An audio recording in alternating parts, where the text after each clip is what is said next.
नमस्कार मंडळी, मी कोमल किरण. मी आहे नाशिकवरून. तर मी माझ्या शिवराजला घ्यायला आली होती स्कूलमध्ये. तर 12 वाजले होते, यांचे पेपर चालू आहे. तर घरी गेल्यानंतर माझ्या डोक्यात होतं का स्वयंपाकाला काय बनवू, कारण फ्रीजमध्ये भाजीपाला होता. तरी काल मी चपात्या बनवल्या होत्या, तर मी जेवण काही केलं नव्हतं, तर त्या चपात्या तशाच पडलेल्या होत्या. तर म्हटलं या टाकून तर नाही देता येणार, तर त्याच्यासाठी मी छान असा पोळीचा भुगा बनवला. तर त्याच्यासोबत मला कढी आवडते, तर कढी आणि भुग्याचं कॉम्बिनेशन एक नंबर लागतं. तर मी जसे पोहे बनवतात त्याच प्रकारे बनवले. त्याच्यात सर्व टाकलं, कांदा, कोथिंबीर, टोमॅटो, शेंगदाणे, आणि माझ्या लहान मुलाला खूप आवडतं ते.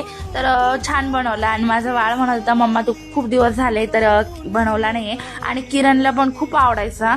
तर मी काय करायचे, म्हणजे जास्त रात्री चपात्या 2-3 एक्स्ट्रा करून ठेवायचे आणि किरणला छान असा भुगा बनवून द्यायचे. हे कॉम्बिनेशन एक नंबर लागतं. आणि कढी आणि खिचडी याचं पण कॉम्बिनेशन एक नंबर लागतं. तर माझ्या दोन्ही मुलांना मी क्लासला सोडवायला आले. तर माझं बाळ नाटकं करत होतं का मला जायचं नाही, माझं पोट दुखतंय. त्यांना म्हटलं गुपचूप क्लासला जायचं, कारण पेपर चालू आहे. त्यांना घेऊन आल्यानंतर त्यांच्यासाठी चहा बनवला.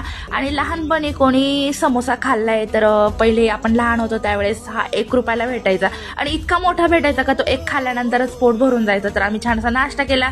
तर माझ्या मुलांना पण चहा दिला. तर असा होता आमचा दिवस. तर भेटूया पुढच्या ब्लॉगमध्ये. Bye bye.